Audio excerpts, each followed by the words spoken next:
വർഷങ്ങൾക്ക് മുമ്പ് നാദാമംഗലത്തുണ്ടായ സംഭവത്തെക്കുറിച്ച് ഒരു പുനരന്വേഷണം നടത്താനുണ്ടായ സാഹചര്യവും തുടർന്നുണ്ടായ ചില കണ്ടെത്തലുകളുടെ രത്നച്ചുരുക്കവും നിങ്ങൾ അറിഞ്ഞു കഴിഞ്ഞു.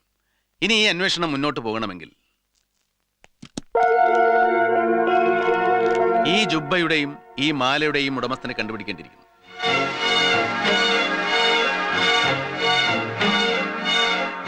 ഇതിന്റെ ഉടമസ്ഥൻ ഈ കൂട്ടത്തിൽ തന്നെയുണ്ട്. ഗണേഷ് സർ.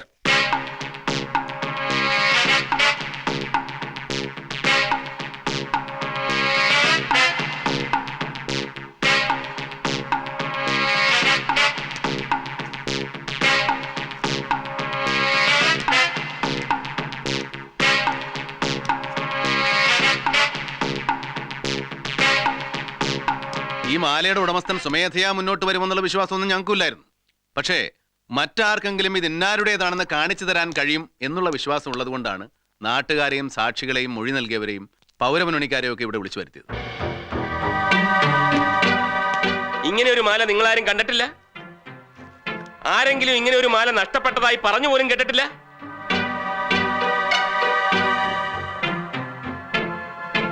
പ്ലീസ്, വലിയൊരു സത്യം തെളിയിക്കാനുള്ള ബദ്ധപ്പാടിലാണ് ഞങ്ങൾ. നിർബന്ധിക്കണ്ട. നിർബന്ധിച്ചാലും പറയാൻ പോകുന്നില്ല. എന്ന് വെച്ച് നമുക്കങ്ങനെ വിട്ടുകളയാൻ പറ്റില്ലല്ലോ. കേസ് തെളിയിക്കണ്ടേ? Sir, sir, sir.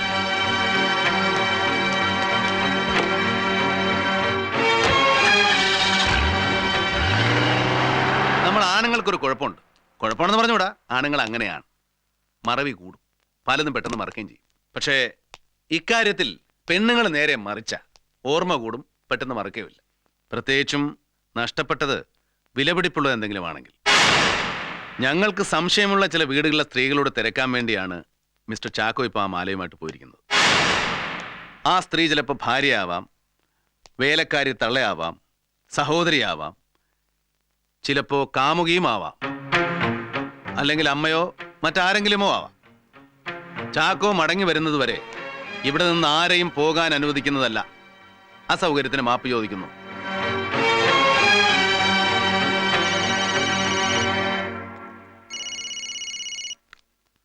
ആ ചാക്കോ, തിരിച്ചറിഞ്ഞോ? Very good. Bring her here immediately. അവസാനം എന്തോ ഇംഗ്ലീഷ് പറഞ്ഞേ? കുന്തം.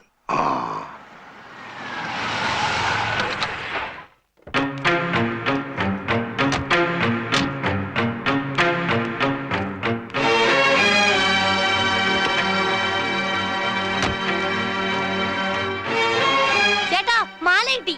4-5 വർഷം മുമ്പ് കാണാതെ പോയതാണ്. കിട്ടുമെന്ന് നിരൂപിച്ചതേ ഇല്ല. സ്വപ്പം പൊട്ടിപ്പോയി. പക്ഷെ കുഴപ്പമില്ല, സാധനം കിട്ടിയല്ലേ.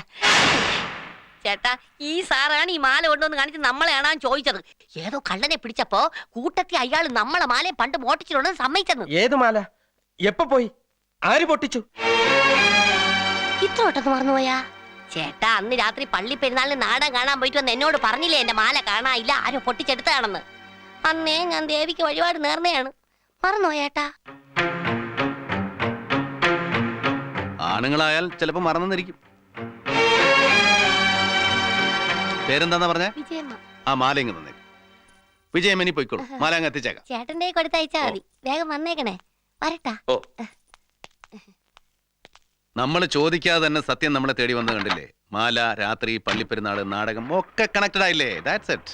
കഴിഞ്ഞ 48 മണിക്കൂർ മുമ്പ് വരെ മണി ഞങ്ങളുടെ ലിസ്റ്റിലില്ലായിരുന്നു. ഒരു സംശയവുമില്ലായിരുന്നു. അന്ന് രാത്രി മണിയുടെ കടയിൽ ഞങ്ങൾ വന്നപ്പോൾ പറഞ്ഞ ഒരു ചെറിയ നുണ, ഒരു പ്രയോജനമില്ലാത്തൊരു നുണ, ഈ കേസിന്റെ വളരെ സുപ്രധാനമായ ഒരു ടേണിംഗ് പോയിന്റ് ആയി.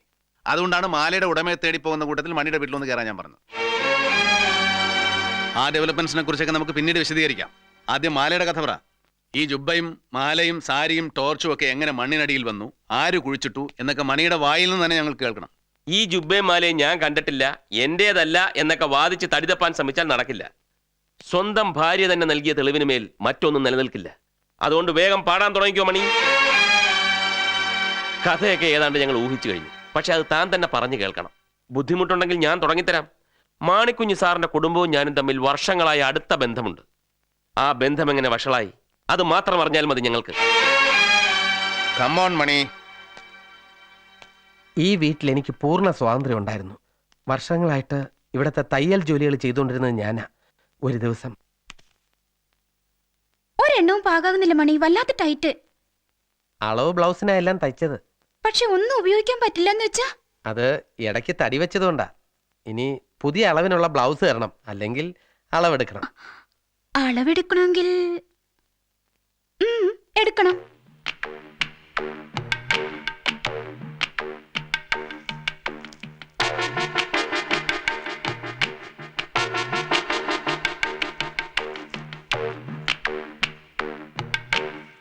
ആ ബന്ധം വളർന്നു. എല്ലാ അർത്ഥത്തിലും അല്ലേ? ഈ ബന്ധം തുടങ്ങിയത് അവർ വിധവയായ ശേഷമാണോ? അതെ. എന്നിട്ട് ഇടയ്ക്ക് കുറച്ചു ദിവസം മോസി അവരുടെ വീട്ടിലേക്ക് പോയി. അപ്പച്ചന്റെ അമ്മച്ചന്റെയും വീട്ടിലേക്ക് അല്ലേ? അതെ. ഇവിടുത്തെ പള്ളി പെരുന്നാളിന്റെ അന്നാ അവർ പിന്നെ തിരിച്ചു വന്നത്. പെരുന്നാളിന്റെ അന്ന് രാത്രി പള്ളിപ്പറമ്പിൽ വെച്ച് ഞാൻ അവരെ കണ്ടു. കുറെ ദിവസം കാണാതിരുന്ന് കണ്ടതല്ലേ, ദാഹം രണ്ടുപേർക്കും. നാടകം കാണൽ നിർത്തി കഴിഞ്ഞ് പോന്നു അല്ലയോ? എന്നിട്ട്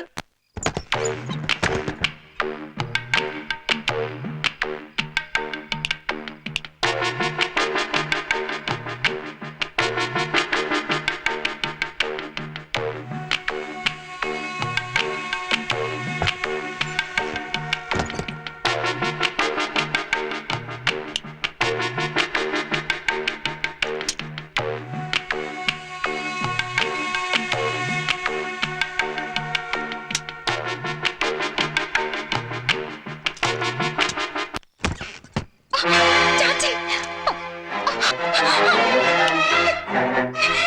ആരാടിയത്? ആരാടി ഇപ്പൊ ഇവിടുന്ന് ഓടിയത്? ആരാടിയവൻ? പറയടി.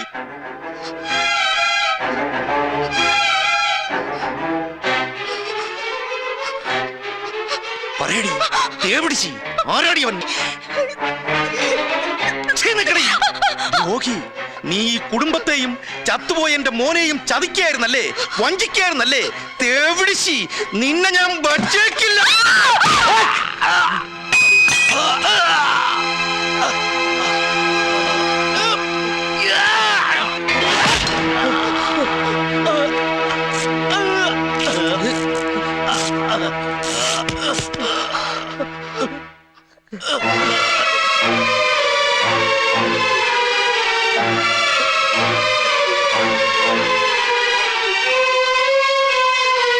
വേറെ മാർഗമില്ലായിരുന്നു. ഞാനിത് ചെയ്തില്ലെങ്കിൽ ഇയാൾ നിങ്ങളെ കൊല്ലും. പേടിക്കണ്ട, എന്ത് വന്നാലും ഞാൻ മോശയെ കാട്ടിക്കൊടുക്കില്ല.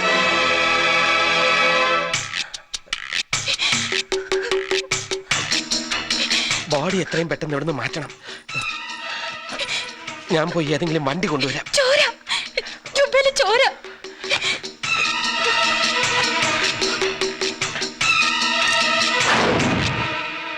മാണിക്കുഞ്ഞ് മരിച്ചതിന് ശേഷമാണ് ഇയാൾ വണ്ടിക്കായി പോയതെങ്കിൽ ചുവരിലെഴുതിയത് ആര്? മണി പോയതിനു ശേഷമാണ് മാണിക്കുഞ്ഞിന്റെ ജീവൻ പോയിരിക്കുന്നത്. അതിനിടയിൽ അയാൾ എഴുതി. എന്നിട്ട് ഞാൻ വണ്ടിയുമായി തിരിച്ചു വന്നപ്പോ ഉദ്ദേശം 11 മണി കഴിഞ്ഞിട്ടുണ്ടാവും.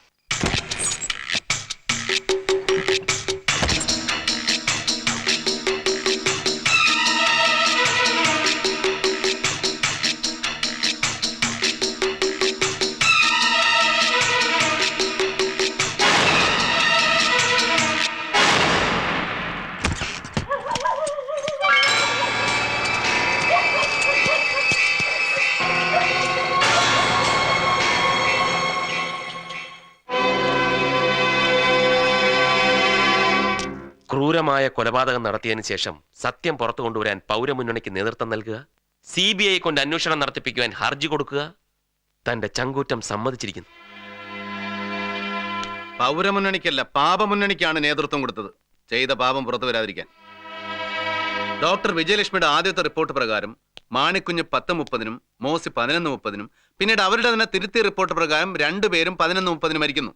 അങ്ങനെ തന്റെ കുരുട്ട് ഭാഗ്യത്തിന് ചെയ്യാത്ത ആ കുറ്റവും ബാബു അലക്സിന്റെ തലയിലായി.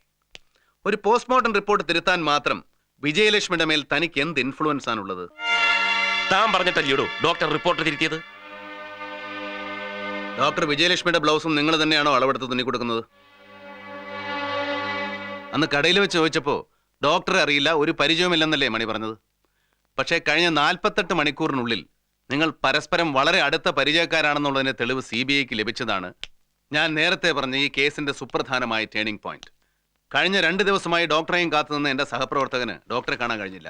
പകരം വളരെ പ്രധാനപ്പെട്ട ഒരു തെളിവ് കിട്ടി. മണിയുടെ കടയുടെ ഉദ്ഘാടനത്തിന്റെ ഇൻവിറ്റേഷൻ. ഇത് മണി എനിക്ക് തന്നതല്ല, ഡോക്ടർ വിജയലക്ഷ്മിക്ക് അയച്ചത്. സാധാരണ പരിചയമില്ലെങ്കിലും നാട്ടിലെ പ്രമാണിമാരെ ഉദ്ഘാടനത്തിന് ക്ഷണിക്കാം. പക്ഷേ ഇത് അങ്ങനെയുള്ളതല്ല എന്നുള്ളതിന് ഇതിനകത്തുള്ള കുറിപ്പാണ് തെളിവ്. പ്രിയപ്പെട്ട വിജി, ഉദ്ഘാടനത്തിന് വിജയ് തീർച്ചയായും പ്രതീക്ഷിക്കുന്നു. എൻ്റെ ഓണാശംസകൾ. സസ്നേഹം, മണി. ഈ കുറിപ്പാണ് ചാക്കോയെ മണിയുടെ വീട്ടിലെത്തിച്ചത്. അന്ന് ചോദിച്ചപ്പോൾ ഡോക്ടർ അറിയാമെന്ന് പറഞ്ഞിരുന്നെങ്കിൽ ഈ കഥ തന്നെ മാറിയാനെ. പരിചയമുള്ള ഒരാൾക്കൊരു ഇൻവിറ്റേഷൻ അയച്ചു, അത്രേ കരുതുള്ളൂ. പക്ഷേ ഒരു പ്രയോജനവുമില്ലാതെ നിങ്ങൾ പറഞ്ഞ ഒരു നുണ ഇന്ന് നിങ്ങൾക്ക് തന്നെ വിനയായി തീർന്നു. There are times the least will become the most important. ഇപ്പൊ ഡോക്ടർ വിജയലക്ഷ്മി എവിടെയുണ്ടെന്നറിയാം? തണുത്ത് മരവിച്ച് പോസ്റ്റ്മോർട്ടവും കാത്ത് മംഗലാപുരത്ത് ജനറൽ ഹോസ്പിറ്റലിലെ മോർച്ചറിയിൽ. അവിടെ ഒരു ഹോട്ടലിൽ വെച്ച് ഒരു വിഷം കഴിച്ച് ആത്മഹത്യ ചെയ്തു. എന്റെ മരണത്തിന് ആരും ഉത്തരവാദികളല്ല. ഒരു ഡോക്ടർ എന്ന നിലയിൽ ചെയ്യാൻ പാടില്ലാത്തത് പലതും ഞാൻ ചെയ്തു. ആ കുറ്റബോധമാണ് എന്റെ മരണത്തിന് കാരണം. ഇതായിരുന്നു അവരുടെ മരണക്കുറിപ്പ്. ഇതൊന്നും നിങ്ങൾ അറിഞ്ഞില്ലേ? പത്രത്തിൽ വായിച്ചു. മംഗലാപുരത്ത് നിന്ന് ഡോക്ടർ നിങ്ങളെ വിളിച്ചിരുന്നില്ലേ? വിളിച്ചിരുന്നു. അപ്പൊ സാർ എന്നെ വീണ്ടും എന്തിനോ വിളിച്ചിട്ടുള്ള കാര്യം ഞാൻ അവരോട് പറഞ്ഞു. തന്റെ രഹസ്യമറിയാവുന്ന ഒരേ ഒരാൾ കൂടി സ്വയം ഇല്ലാതായിട്ടും നിർഭാഗ്യം തന്നെ കൈവിട്ടില്ലല്ലോ മണി. തന്റെ ഭാര്യയുടെ പ്രാർത്ഥന ഭഗവതി കേട്ടു, മാല തിരിച്ചു കിട്ടി. പക്ഷേ തന്റെ കാര്യത്തിൽ ഭഗവതിയുടെ തീരുമാനം മറ്റൊന്നായിരുന്നു. Anyway, thank you for the cooperation. Chacko, now he is yours. പോവാ. സ്വാമി, ദൈവം തമ്പുരാൻ ഔസേപ്പച്ചന്റെ വിളി കേട്ടു. ഒരിക്കലും കേക്കില്ല ഔസേപ്പച്ച. കൊലക്കേസ് എന്ന് മാത്രമേ രക്ഷപ്പെട്ടിട്ടുള്ളൂ. അതിനേക്കാളും വലിയ കൊള്ളയ്ക്ക് ഔസേപ്പച്ചനും കൂട്ടരും സമാധാനം പറഞ്ഞേ പറ്റൂ. മിക്കവാറും ഈ ഭൂമിയിൽ നിന്ന് ഗുഡ് ബൈ പറയുന്നത് വരെ തിരിച്ചും മറിച്ചും കമ്പി എണ്ണിക്കൊണ്ടിരിക്കാം. അയ്യോ, ഒരു വ്യക്തിയോടും വിരോധമോ വൈരാഗ്യമോ എനിക്കില്ല. എന്റെ ശത്രു അസത്യവും അനീതിയും മാത്രമാണ്. ഒരുപാട് ജീവിതം ബാക്കിയുണ്ട്. നല്ല മനസ്സാണെങ്കിൽ തിരുത്തണം. ക്ഷണം സ്വീകരിച്ചുവെന്ന് സഹകരിച്ച എല്ലാവർക്കും നന്ദി.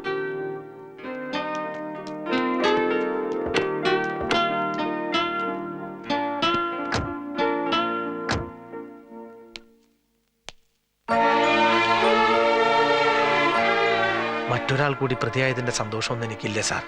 ഒരു സത്യം തെളിഞ്ഞതിന്റെ ചാരിതാർത്ഥ്യം, അത്രേ ഉള്ളൂ.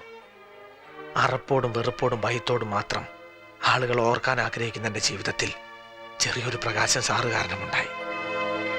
എനിക്ക് വേണ്ടി പ്രാർത്ഥിക്കാൻ മറ്റാരുമില്ല. സാറിന്റെ ആത്മാവിന് വേണ്ടി പ്രാർത്ഥിക്കണം. അങ്ങനെയൊക്കെ തീരുമാനിക്കാൻ വരട്ടെ അലക്സ്. CBIയുടെ ചരിത്രത്തിൽ തന്നെ ഒരു തീരാകളങ്കമായി തീർന്നേക്കാവുന്ന ഒരു അപകടത്തിൽ നിന്ന് CBIയുടെ മുഖം രക്ഷിക്കാൻ നിമിത്തമായത് അലക്സ. ആ കടപ്പാട് ഞാൻ എങ്ങനെ വീട്ടും? ഞാൻ ശ്രമിക്കാം. ദൈവം അലക്സിനോടൊപ്പം ഉണ്ടാവും. എനിക്ക് ശുഭാപ്തി വിശ്വാസമുണ്ട്. Good luck Alex. വരട്ടെ.